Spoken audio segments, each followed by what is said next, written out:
Pemirsa, selalu ada hikmah. Kita balik lagi dengan dokter luar biasa nih, Dokter Rafika, yang insya Allah kita ambil hikmah lagi dari beliau ya. Tadi kan kok di sebelumnya, sebelum iklan nih, nanya, mungkin kalau di zaman sekarang, wah sistemnya kayak gini, saya nggak mau aja jadi apoteker di situ, saya nggak mau kerja di situ. Tapi sejauh ini nggak ada kesulitan nyari mereka, atau ada beberapa kali orang ditawari, nolak dulu, akhirnya mau. Apa ini langsung mau baru pertama diajakin? Jadi memang untuk kita membuka apotek ini proses pencarian apotekernya agak lumayan sih kok.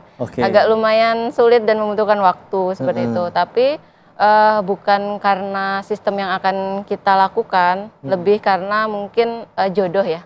Jadi kayak jodoh-jodohan gitu. Jadi saat kita menghubungi si A, ternyata si A punya halangan untuk kesehatannya gitu. Jadi untuk kerjasama kita agak di skip seperti itu. Terus kita hubungi si B, sebenarnya surat izin prakteknya dia masih bisa digunakan gitu. Ternyata yang B ini rumahnya terlalu jauh gitu sehingga tidak menyanggupi. Barulah kita ketemu sama apoteker yang C ini dan jodohnya alhamdulillah sama beliau. Dan memang kan apalagi meskipun akhirnya programnya sistemnya seperti ini, tapi tetap disesuaikan sebagaimana haknya ya. Jadi merekanya, dan sejauh ini juga nggak pernah nyampe, pernah nggak dok nyampe kurang untuk gaji karyawan gitu dok? Alhamdulillah cukup. Cukup ya. Dan ke depan-depannya nih tantangannya makin besar, makin ramai. Bismillah. Kita yakin Allah Maha Kaya pasti dipenuhi ya. Apa tadi kata tim, ada yang mau ditanyakan juga dari dokternya? Silakan. Ya nih dari tadi kan Koko nanya-nanya nih, gantian ya. Ya ini kongko ya. Kita gantian nanya ya Kok. Ya. Izin Kok. Jadi mungkin dengan tersebarnya berita tentang praktek bayar dengan seikhlasnya dan semampunya ini, ternyata kan tetap aja tuh masih ada netizen-netizen yang mungkin berkomentar negatif ya, berkomentar agak sedikit kurang mengenakan, mungkin dari yang kok kebaikan tapi dipamer-pamerin seperti itu. Terus sikap saya harus gimana nih kok? Kadang karena saya tuh bukan tipe orang yang cuek gitu loh.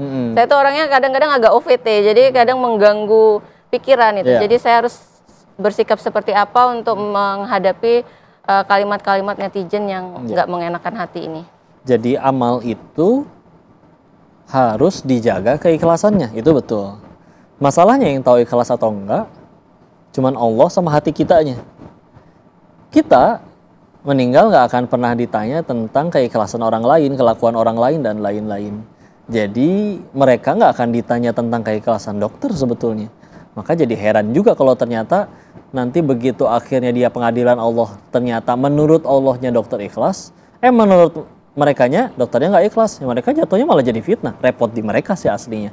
Jadi sebetulnya orang-orang kayak gitu tuh kalau mau jujur, selagi kitanya ikhlas ya, jadi lumayan investasi itu mah dok, transferan pahala dari mereka, pahala mereka habis, dosa kita diangkut mereka, karena kan mereka kan akhirnya ya gitu ya, kadang orang udah tahu jelas-jelas nggak suka, kita kalau secara manusia normal kalau nggak suka skip aja, tinggal ganti konten selanjutnya istilahnya. Itu mereka malah bela-belain menonton konten yang dia tidak suka, dicari-cari kesalahannya, kuota sendiri, ya sampai kadang begadang nyari aib kita, sampai cari di medsos kita yang paling zaman dulu masih culun.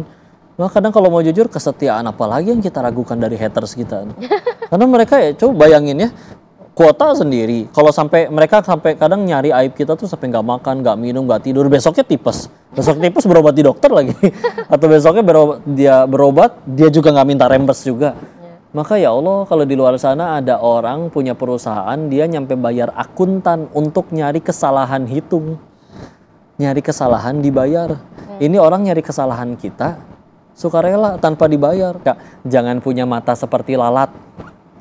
Kalau misalkan lalat itu ditaruh di taman bunga, dia tetap nyari sampah. Ya, jadi siap dok, itu mah tenang aja, Allah yang nilai, nggak peduliin omongan orang, bentuknya nasihat membangun silakan.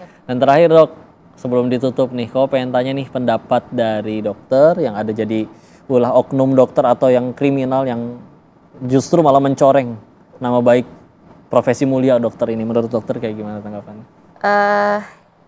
Bismillah.